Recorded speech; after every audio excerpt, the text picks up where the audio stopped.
Bonjour à toutes et à tous. Aujourd'hui, on se retrouve pour le bilan de la première semaine de décembre. Heu, Qu'est-ce qui nous est arrivé cette semaine? Plein de choses. Alors le problème, c'est que c'est un peu compliqué de pas vous spoiler parce que, moi je vous tourne la vidéo, on est jeudi. Mes semaines vont du samedi au samedi puisque je fais les courses le samedi. Peut-être qu'il faudrait que je décale en fait et que je fasse des semaines du jeudi au jeudi, mais pour moi là, c'est compliqué parce que, ben, dans ma tête, c'est comme ça quoi. Mes semaines sont sont là.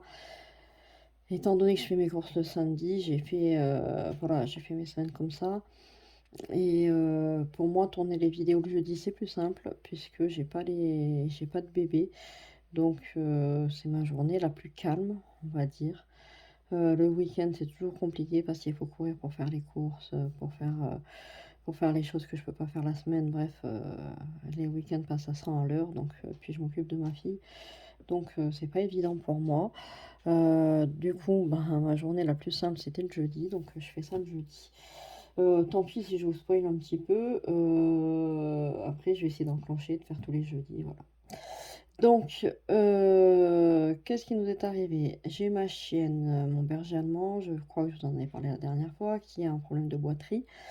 Elle a eu des anti-inflammatoires, elle a eu des cachets, des neuros, je sais plus quoi. Rien n'y fait, alors maintenant elle pose sa patte, mais elle boite toujours. Du coup, le vétérinaire nous envoie à une, clinique à Lyon. Alors, pas à Lyon, à Toulon, pardon. Clinique à Toulon, où on va rencontrer un neurologue. Je savais pas que voilà, un neurologue pour chien et lui faire, si besoin, si le neurologue pense que c'est utile, lui faire, une IRM. Alors, voilà, le prix 800 €. Tout va bien et puis après, bah, s'il faut l'opérer, on verra. Moi, ce qui m'inquiète, c'est qu'elle a, un peu plus de 9 ans, elle approche des 10 ans même.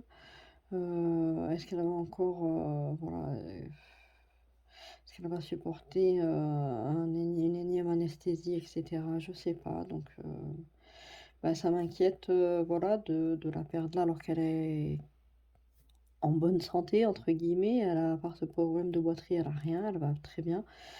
Voilà donc j'ai un petit peu peur et puis, financièrement, c'est quand même un sacré budget donc je sais pas où je vais les prendre mais bon, c'est pas grave.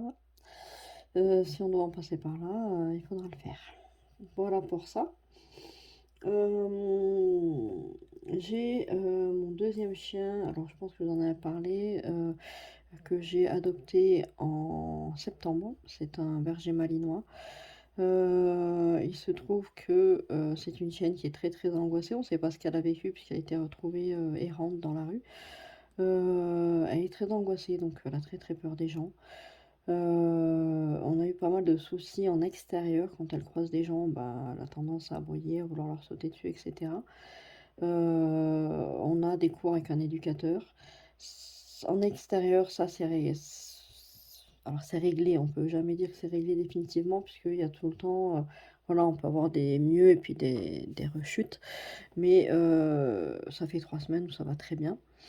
Donc on est assez content. Les congénères, c'est encore compliqué, mais ça se règle tout doucement. Par contre, en intérieur, c'est la folie, quoi. Personne ne peut rentrer à la maison. Les enfants, ça se passe super bien, mais s'il y a un adulte qui rentre, beh, ça la rend dingue. Donc elle a peur et on a vu, pareil, un vétérinaire comportementaliste qui nous dit que en plus de la peur, bah, elle fait de la protection de maison. Donc voilà, elle se dit: «C'est mon territoire, tu rentres pas».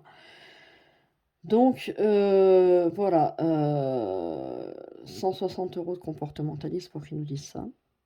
Alors que, bon, on le savait, hein, l'éducateur nous l'avait dit, mais bon, l'éducateur, voulait un deuxième avis, voir un petit peu ce qu'on pouvait faire et elle nous a rien apporté de plus. Il est assez déçu et moi aussi parce que 160 € pour en arriver au même résultat, je m'en serais bien passée.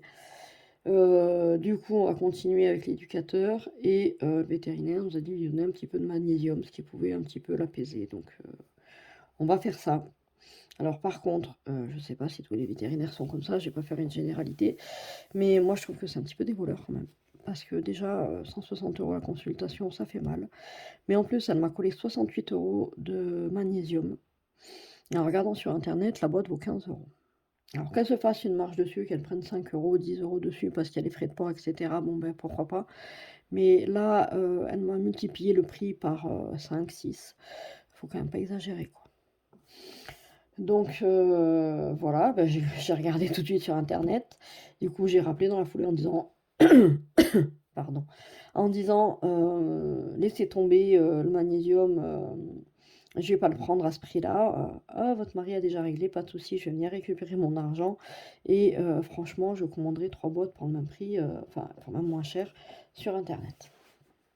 Voilà, ça c'était un petit peu mon coup de gueule du jour parce que, à un moment donné, il faut que tout le monde travaille, tout le monde gagne son argent, mais il faut quand même pas exagérer non plus.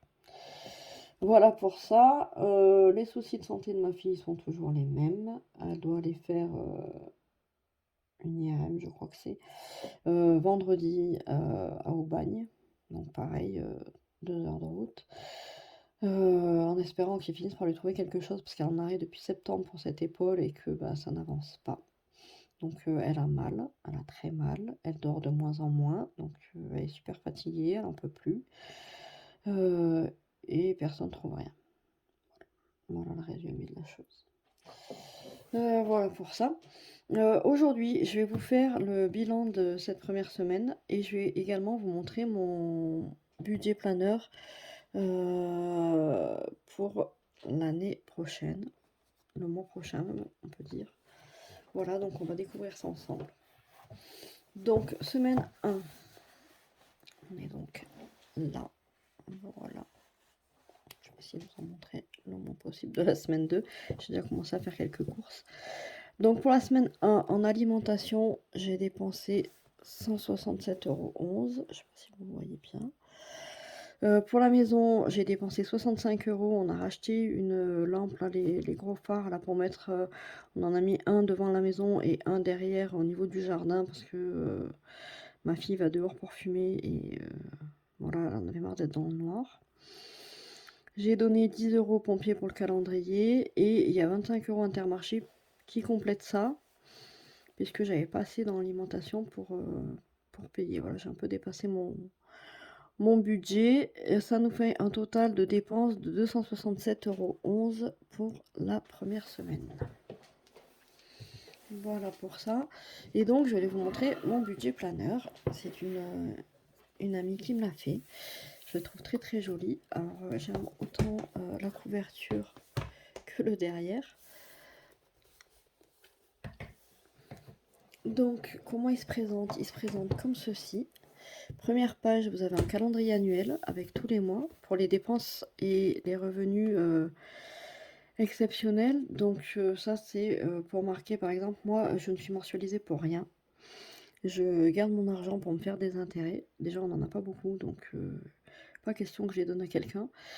Du coup, je paye annuellement toutes mes assurances, que ce soit voiture, habitation, pour mon prêt, etc. Ma taxe foncière, les impôts, qu'est-ce que je paye annuellement encore? L'eau. Voilà, donc ça va me permettre de pouvoir noter tout ça là. Des revenus comme ça prévisionnels, j'en ai pas vraiment. Je peux avoir si mes congés payés, mais bon, c'est quelque chose que je repasse en vacances, puisque je m'en sers pas de l'année. J'en ai pas besoin, on va dire, donc je les passe pour les vacances. Donc du coup, je les note pas forcément. Mais voilà, je vais noter déjà toutes mes factures pour être, pour ne rien louper et pour être sûr d'avoir tout bien prévu. Ensuite, j'ai mes calendriers comme ceci de 2026 et 2027. Ça, je vais surtout m'en servir. Alors là, en plus, c'est pratique, j'ai des jours fériés en bas. Je vais m'en servir surtout pour pouvoir cocher mes congés, pour savoir quand est-ce que je suis en vacances. Et puis noter, ben, je sais pas, si je pars en vacances, des choses comme ça. Pour pouvoir prévoir un petit peu en avance. Ensuite, là, j'ai les dépenses médicales. Donc, je vais noter, voilà, la date que je paye, si j'ai un tiers payant ou pas. Combien je paye, mon remboursement sécu, mon remboursement mutuel et mon reste à charge. Ça va me permettre de traquer un petit peu mes remboursements parce que j'ai remarqué que des fois, la sécu me rembourse, mais elle fait pas le lien avec la mutuelle et du coup, ça va jamais jusqu'au bout.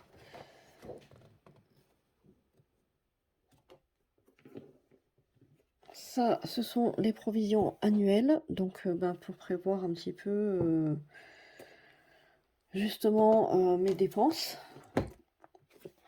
combien je dois mettre de côté par mois, etc. Donc là, on avait jusqu'à juin, là, on a de juillet à décembre. Là, j'ai 3 pages pour les budgets vacances, donc où je vais pouvoir marquer ma destination, date de départ, date de retour, et puis budgété, donc l'hébergement, transport, repas, visite, resto, shopping. Je mettrai mes dépenses réelles là, de l'autre côté, pour voir un petit peu. Je pense que j'ai rien oublié, j'espère, sinon je noterai, soit je me ferai une petite ligne entre deux, soit je noterai en bas, je verrai. Ou derrière, il y a de la place derrière, puisque derrière les pages sont vides. J'en ai fait faire 3. Est-ce que je vais partir plus de 3 fois en vacances dans l'année? Peut-être pas.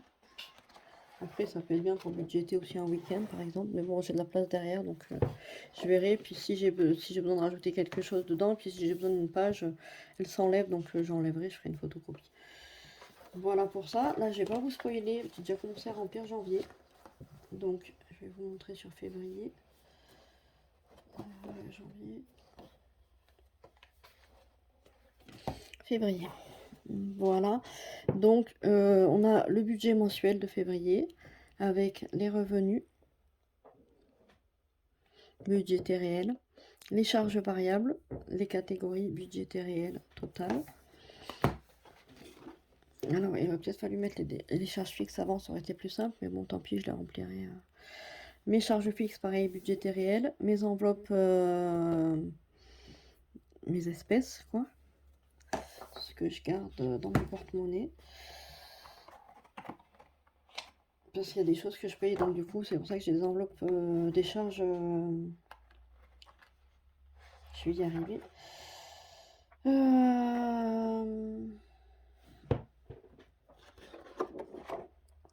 Des charges variables, voilà, ça y est, je perds mes mots. J'ai des charges variables puisque j'ai des choses que je paye que en virtuel et mes enveloppes réelles. Là, on a l'épargne mensuelle prévisionnelle. C'est ce que je prévois d'épargner justement pour mes provisions annuelles, donc pour mon assurance, taxe foncière, etc. Mon épargne variable, c'est ce qui va me rester, où je vais pouvoir mettre dans d'autres catégories pour les vacances, les loisirs, le vétérinaire, voilà, les choses comme ça. Là, c'est la suite.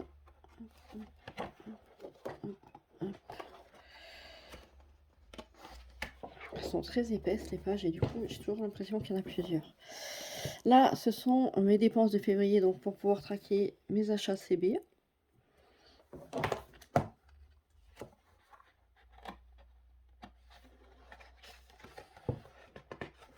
Voilà pour ça. Du coup, ensuite, on a mars et bien sûr tous les autres mois jusqu'à décembre.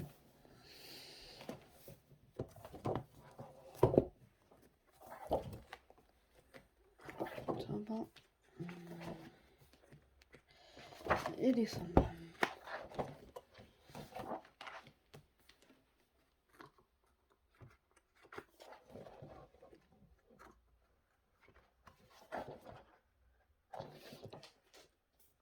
Qu'est-ce que c'est que ça? Pourquoi j'ai novembre et décembre en même temps?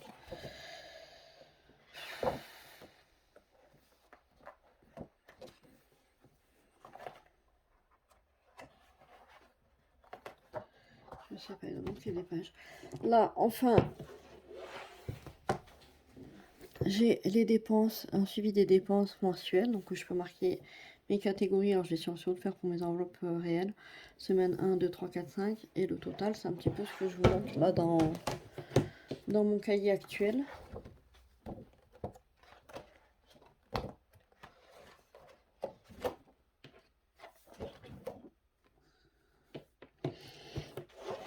Ensuite, ici, j'ai le suivi des épargnes. Donc, pareil, je vais mettre le nom des épargnes, le montant et combien je mets chaque mois avec. Donc là, j'ai un total à la fin. Là, j'ai jusqu'à juin.